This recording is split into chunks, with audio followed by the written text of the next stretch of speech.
Orange oats cookies కి కావాల్సిన పదార్థాలు: వెన్న 100 గ్రాములు, అరటిపండు 1, బ్రౌన్ షుగర్ 100 గ్రాములు, రోల్డ్ ఓట్స్ 100 గ్రాములు, బేకింగ్ పౌడర్ 1 టేబుల్ స్పూన్, పాలు అరకప్పు, ఓట్స్ పొడి 1 కప్పు, ఆరెంజ్ జ్యూస్ కొద్దిగా, ఆరెంజ్ పొట్టు కొద్దిగా.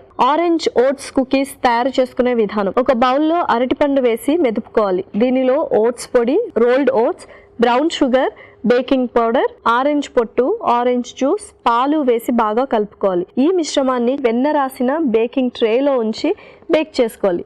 ఆ తర్వాత సర్వింగ్ ప్లేట్లోకి తీసుకొని సర్వ్ చేసుకుంటే యమ్మీ ఆరెంజ్ ఓట్స్ కుకీస్ రెడీ.